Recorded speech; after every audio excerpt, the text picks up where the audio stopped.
আসসালামু আলাইকুম সুপ্রিয় দর্শক, এই মুহূর্তে যে যেখান থেকে আমাদের এই ভিডিওটি দেখতেছেন আপনাদের সবাইকে স্বাগতম জানিয়ে শুরু করছি নতুন একটি প্রতিবেদন। তো দর্শক, আজকে যে বিষয় নিয়ে আলোচনা হবে আপনাদের সঙ্গে, আপনি যদি গাভী লালন পালনকারী ব্যক্তি হয়ে থাকেন তাহলে আজকের ভিডিওটি আপনার জন্য খুবই গুরুত্বপূর্ণ একটি ভিডিও। তাই আমি রিকোয়েস্ট করব ভিডিওটি না টেনে সম্পূর্ণ ভিডিওটি দেখবেন। আপনি যদি পুরো ভিডিওটি আজকে দেখেন তাহলে গাভী লালন পালনের সূক্ষ্ম একটি ধারণা আপনি পেয়ে যাবেন। তো দর্শক, আর কথা নয়, যে বিষয় নিয়ে আজকে কথা বলবো, আমাদের দেশে বর্তমান অবস্থাতে শত শত হাজার হাজার খামার ক্ষতিগ্রস্ত হচ্ছে সামান্য একটি রোগ নিয়ে। সেটি হচ্ছে ম্যাস্টাইটিস আর উলান প্রদাহ নামে এই রোগটি পরিচিত। কারণ দেখা যাচ্ছে একটি ৩-৪ লক্ষ টাকা দামের গাভী সামান্য ম্যাস্টাইটিস রোগে একেবারে নষ্ট করে ফেলে, আর ওই গাভীটি ১ থেকে ১.৫ লক্ষ টাকায় বিক্রি করতে বাধ্য হতে হয় ম্যাস্টাইটিস রোগের কারণে। এই রোগটি কিন্তু আমরা অবশ্যই সৃষ্টি করে থাকি খামারেরা নিজেই। আমাদের বিভিন্ন রকম ভুলের কারণে সৃষ্টি হয়ে থাকে, আর এই ভুলগুলো আমরা না জেনে আমাদের অজান্তে হয়ে থাকি। তাই অনেকেরই এই বিষয়গুলো জেনে নিয়ে গাভী লালন পালন করা উচিত। তো দর্শক, গাভী লালন পালনে ৩টি হচ্ছে মূল রহস্য। এক হচ্ছে রুমেন ডাইজেস্টিবিলিটি কন্ট্রোলিং। আপনি যদি পরিপাকতন্ত্র সম্বন্ধে বুঝে খাদ্য খাওয়ান তাহলে দেখবেন আপনার গাভীর কম খাদ্যে অধিক উৎপাদন দিতে বাধ্য হবে। এবং দ্বিতীয় নম্বরে যে বিষয়টি আপনার জানতে হবে সেটি হচ্ছে আপনার গাইনোকোলজি বিষয়ক জ্ঞান। আপনার গাভীর যে জননতন্ত্র সেটি সম্বন্ধে যদি আপনি গাইনোকোলজি বিষয়কভাবে না বুঝেন তাহলে আপনার গাভী সঠিক সময় হিটে আনতে পারবেন না এবং গাভীন করাতে পারবেন না। তাই আপনার অবশ্যই গাভী লালন পালনের দ্বিতীয় স্টেপ হচ্ছে গাইনোকোলজি বিষয়ক জ্ঞান আপনার অর্জন করতেই হবে। আপনাদের সঙ্গে কথা বলবো সেটি হচ্ছে গাভীর উলানের সুরক্ষা। আপনি যদি উলানের সুরক্ষা করতে না পারেন তাহলে আপনি কখনোই গাভী লালন পালন করে লাভজনক অবস্থায় পৌঁছাতে পারবেন না।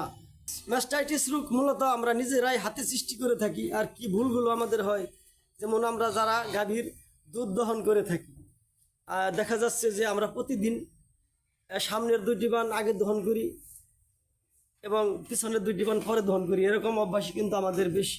কিন্তু হাতে দহনকারী গাভী আপনার করতে হবে, যদি আপনি সকালে সামনের 2টি বান আগে দহন করেন তাহলে বিকেলে আপনি দহন করার বসতে সময় প্রথমেই পিছনের 2টি আগে দহন করতে হবে। আবার যদি আপনি সকালে পিছনের 2টি আগে দহন করেন তাহলে বিকেলবেলা আপনার সামনের 2টি আগে দহন করতে হবে। এভাবে সামনে পিছে আগে পিছে করে দুধ দহন করলে আপনার উলানটি সম্পূর্ণ পরিষ্কারভাবে দুধ দিতে বাধ্য হয় আপনার গাভী।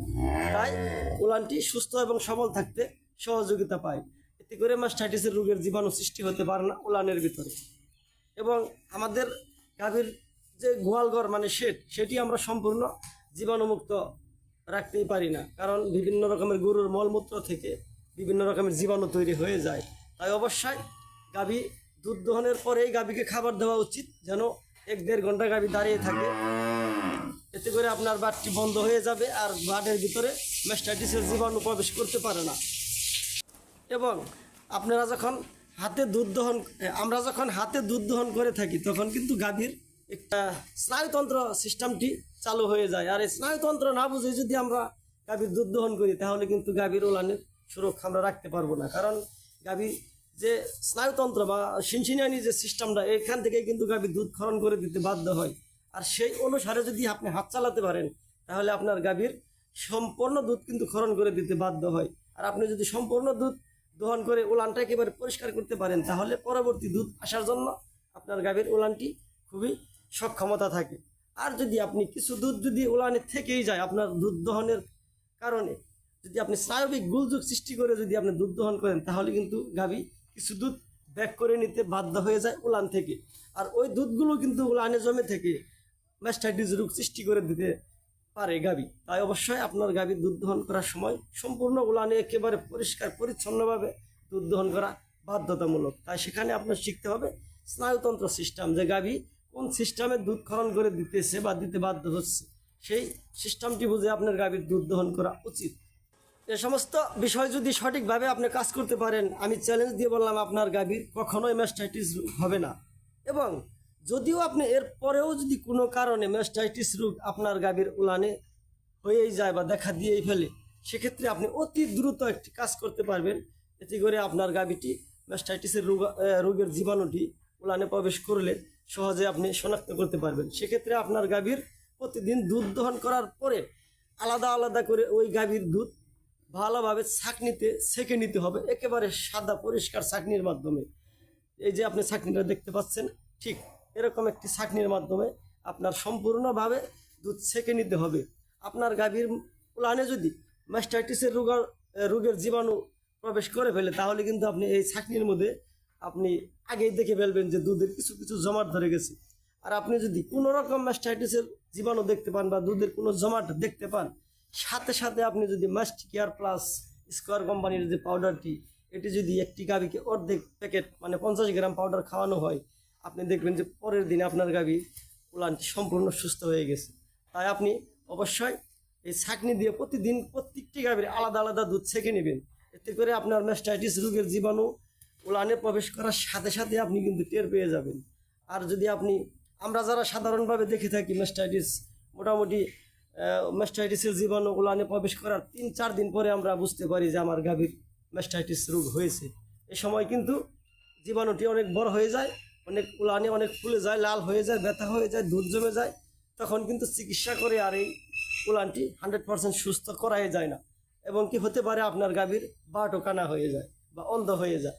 এই কারণে আপনার গাভীটি কিন্তু একেবারে কষার কাছে বিক্রি করতেও বাধ্য হতে হয় অনেকেরই।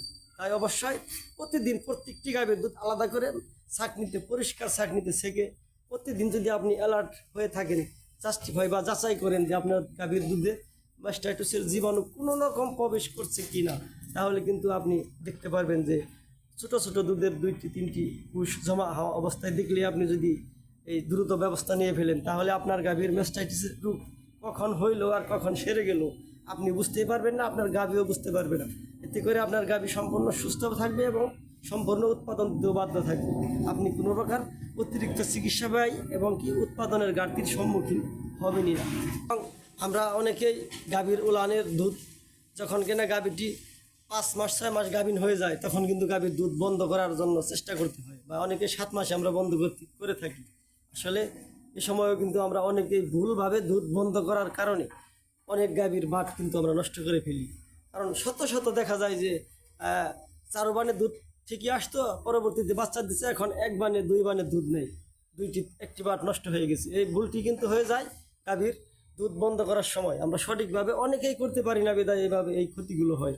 তাই আপনার গাভী যখন 7 মাস বা 6 মাসের গাভীন হবে, পরবর্তী বাচ্চা দেওয়ার জন্য আপনার গাভীর দুধ কিন্তু বন্ধ করতে হবে, উলানে কিন্তু শুষ্কতা আনতে হবে। তাই এই বন্ধ করার সময় যদি আপনি সম্পূর্ণ সঠিকভাবে না করতে পারেন, তাহলে কিন্তু আপনার গাভীর উলান নষ্ট হবার সম্ভাবনা হয়ে যায়। এবং যদি একবার ওই সমস্যা আপনার গাভীর বাট নষ্ট হয়, তাহলে কোনো চিকিৎসাতে সেটি আর ভালো করা যায় না। তাই অবশ্যই গাভীর উলান শুষ্ক করার সময় মানে দুধ বন্ধ করার সময় খুবই সতর্কতার সাথে কাজ করতে হবে। দর্শক, আমার কথাগুলো যদি ভালো লাগে আমার ভিডিওটি লাইক কমেন্ট শেয়ার করে দিবেন। তো ভিডিওটি অনেক লম্বা হয়ে যাচ্ছে, আজকের কথা নয়। সবাই ভালো থাকবেন, সকলের মঙ্গল কামনা করে বিদায় নিচ্ছি। আসসালামু আলাইকুম।